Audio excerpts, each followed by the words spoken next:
Good afternoon everyone, मेरा नाम मुबशरीन है। आज की क्लास में हम बैलेंस शीट के बारे में समझेंगे कि बैलेंस शीट होती क्या है, उसका यूज क्यों करते हैं, उससे रिलेटेड क्या क्या क्वेश्चन सबसे पूछे जा सकते हैं टैली प्राइम में। तो स्टार्ट करते हैं।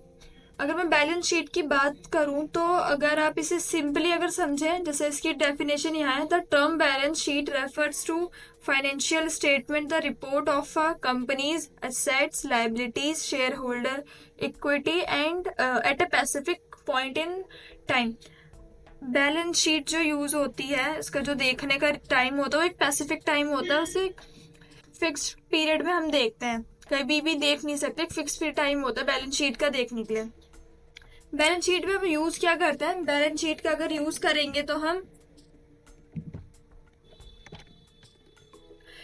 जैसे अगर आपको पता करना हो कि अपनी कंपनी के एसेट्स, जो बैलेंस शीट है वो किससे रिलेटेड होती है कि कंपनी का एसेट बताएगी कि कंपनी में एसेट्स कितने हैं, लायबिलिटीज में क्या कौन कौन है, शेयर होल्डर्स में क्या कौन कौन है, ये सब आपको बताती है बैलेंस शीट। अब मैं आपको बता, जैसे एसेट्स और लायबिलिटीज क्या होती है मैं बताती हूँ। जैसे अगर आप एसेट्स की बात करें तो आपका एसेट क्या होता है जो आपको प्रॉफिट देगा। सिंपली मैंने स्टार्टिंग की वीडियो जब मैंने टैली प्राइम की जो स्टार्ट की थी तो उसमें मैंने समझा रखा है इन टर्म्स को, एसेट्स को, लायबिलिटीज को, शेयर होल्डर्स को। एसेट्स वो होता है जो आपको प्रेजेंट टाइम में जो प्रॉफिट है वो आपका। लायबिलिटीज वो होती है जो आपको, जो भी आपके व्यवसाय में जो पैसा जो आपको भुगतान करना होता है वो लायबिलिटीज होती है। और शेयर होल्डर जो आपकी कोई संगठन है, कोई अदर कोई आपका जैसे पार्टनर होता है, या फिर कोई अलग सी कंपनी है, कोई ऑर्गेनाइजेशन है जो पैसा लगाती है आपकी कंपनी में, वो शेयर होल्डर्स में आती है। अब बैलेंस शीट की अगर बात करें तो बैलेंस शीट और जो एसेट्स होते हैं, हमारे एसेट्स और लायबिलिटीज में आते हैं। और अगर आप नॉर्मल टैली प्राइम में देखेंगे तो आपका जो एंट्री होती है क्रेडिट साइड और डेबिट साइड होती है। अगर आप कोई भी एंट्री शो कर दे, जैसे प्रॉफिट एंड लॉस में, समरी, स्टॉक समरी में जाएंगे या रिपोर्ट्स में जाते तो क्रेडिट डेबिट में होता है। लेकिन जो बैलेंस शीट होती है हमारी, उसमें क्या होता है कि एक साइड कंपनी का एसेट रहेगा और एक साइड क्या रहेगी, कंपनी की लायबिलिटीज में डिफरेंस होता है। अब बैलेंस शीट इन्हें बोला क्यों जाता है मैं बताती हूँ कि अगर जो बैलेंस हमारे जो कंपनी एसेट्स है वो किसकी इक्वल रहेगी, लायबिलिटीज और शेयर होल्डर मीन्स। अब इसमें क्या है कि जितना भी एसेट्स आपका, मतलब जो भी टोटल आपका एसेट्स अमाउंट है वो किसके रहेगा, जितना भी लायबिलिटीज का अमाउंट होगा, शेयर होल्डर्स का अमाउंट जो भी होगा आपके पास, वो बैलेंस शीट इक्वल होनी चाहिए। मतलब जितनी भी ट्रांजेक्शन हुई है उनका जो एसेट्स के जो भी ट्रांजेक्शन हुई है उसका जो अमाउंट आ रहा है वो किसके इक्वल, लायबिलिटीज की ट्रांजेक्शन के अमाउंट से।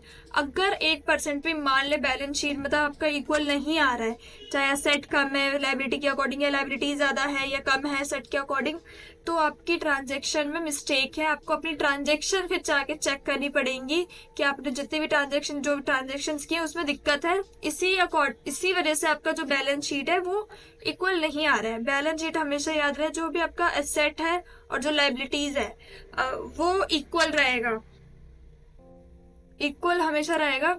अगर इक्वल नहीं है तो मीन्स आपकी जो ट्रांजेक्शन है वो गलत है। अब हम इसे और अच्छे से समझेंगे बैलेंस शीट को अपने टैली प्राइम में। तो स्टार्ट करते हैं टैली प्राइम।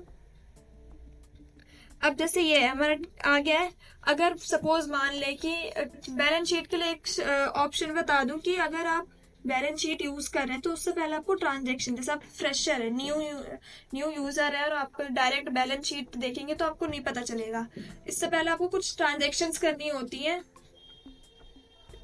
कि आप अपना बैलेंस शीट कर सकें, कि लायबिलिटीज में आ जाएंगी, कुछ असेट्स की ट्रांजेक्शन्स करनी होती है। लेकिन मैंने ऑलरेडी ट्रांजेक्शन्स कर रखी हैं तो मुझे करना नहीं है।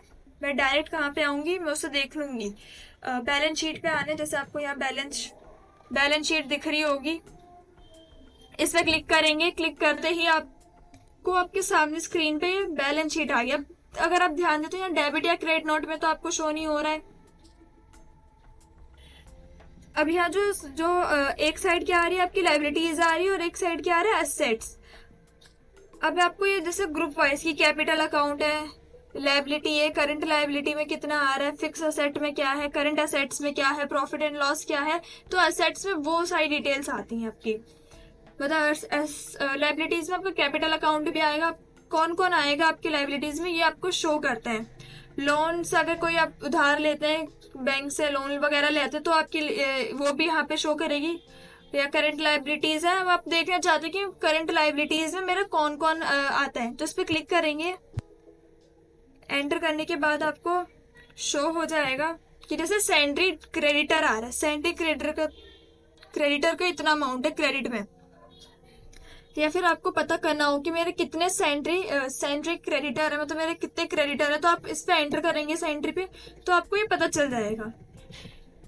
लायबिलिटीज में वो आते हैं जिनकी आपको अमाउंट अभी देना है, मतलब इन सबको भी इनकी पेमेंट, इनका ट्रांजेक्शन जो है वो पूरी तरीके से क्लियर नहीं हुआ है, तो ये इन सब की मुझे भुगतान करनी पड़ेगी, मतलब मुझे देना है इन्हें, ये मेरी लायबिलिटीज है, इन्हें मुझे इतनी पेमेंट देनी है। तो इतने सारे हैं मेरे सप्लायर, रिवंट, ABC है, फिर अशोक है, राम है, नैना, मनोज, ये सब है मेरे सेंटिंग क्रेडिटर है, इनका इतना मेरा जो बैलेंस है वो इतना है, इतना मुझे अभी इतना अमाउंट इन्हें देना है। ये क्या है, हमारे लायबिलिटीज में आ जाता है। अगर यही बात करूँ मैं असेट्स की, तो आप फिक्स असेट में भी कुछ नहीं है। करंट असेट में मेरा क्या क्या आता है वो देख लेते हैं। जैसे क्लोजिंग स्टॉक आ गया आपका, वो किसमें, आपका करंट असेट में आ जाएगा, डेबिट में शो हो रहा है। डेटर में कौन है आपका, कैश इन हैंड में है, बैंक अकाउंट्स में, तो आपका क्या है, असेट्स है आपका। अगर डेटर की बात करें, आप पता करना कि डेटर में कौन कौन है, किसकी पेमेंट आनी है, तो ये सारे ये जो जितने भी आपको दिख रहे हैं आपके पर्टिकुलर्स या जितने लेजर्स दिख रहे हैं, इन सबसे आपको पेमेंट लेनी है, ये तभी आपको देंगे अभी पेमेंट। ये वो ट्रांजेक्शन होते हैं जो अभी फुलफिल नहीं हुई है, मीन्स अभी ये कंप्लीट नहीं हुई है, तो वो इसमें शो होती है। जिनके अभी मतलब जैसे मुझे डेटर से पैसा लेना है ना, तो मुझे रिसीट करना पड़ेगा इनसे, तब जाके इनकी कंप्लीट होएगी। अब बात करूँ cash in hand, cash in hand में कैश से रिलेटेड है, तो आपका जून में कितना है, जुलाई में कितना है, तो वो सब बताता है। यहाँ से सेल हुई है, सैलरी है, कमीशन है, कस्टमर है, ये सब आपका क्या सेट है, cash in hand.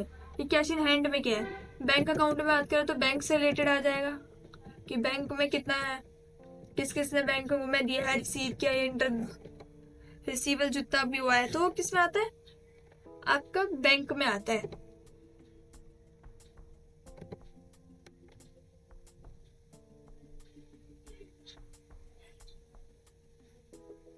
Balance sheet में ज्यादा कुछ नहीं है, अगर मतलब इसमें ज्यादा समझने वाली बात नहीं है कि ये ज्यादा वो है। इसमें बस आपको ये पता होना चाहिए, अगर आपकी ट्रांजेक्शन सही है तो आपका बैलेंस शीट इक्वल आएगा। जैसे अगर आप यहाँ शो देखें तो 17 करोड़ समथिंग है दोनों का, 17 करोड़ 13,89,258 है, या 17 करोड़ 13,79,258, इसका क्या है टोटल, इसका बैलेंस है, मतलब लायबिलिटीज का इतना आ रहा है, लायबिलिटीज में आपको इतना पेमेंट देना है अभी, और जो आपका सेट आपको इतनी लेनी है अभी इसमें, तो आपका बैलेंस शीट होता है। बैलेंस शीट में अगर आपका बैलेंस चाहे ये कम है या ये कम या ये ज्यादा है, तो दोनों में से कोई भी कम ज्यादा है तो आपका बैलेंस शीट गलत है, आपकी ट्रांजेक्शन्स गलत हुई हैं, आपको उसे दोबारा जाके चेक करना पड़ेगा, उस ट्रांजेक्शन को ठीक करना पड़ेगा, तब आपका बैलेंस शीट ठीक होएगा।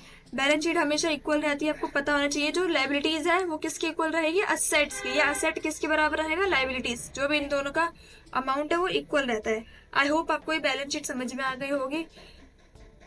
अगर वीडियो अच्छी लगी हो या लाइक एंड सब्सक्राइब करें, या इससे रिलेटेड कोई भी क्वेश्चन या क्वेरी तो आप कमेंट सेक्शन में मुझे बता सकते हैं। Thanks for watching. इस वीडियो के बारे में आपकी क्या राय है, हमें नीचे कमेंट सेक्शन में बताएं। वीडियो को अपने दोस्तों के साथ शेयर करें, कृपया चैनल को सब्सक्राइब करें। धन्यवाद।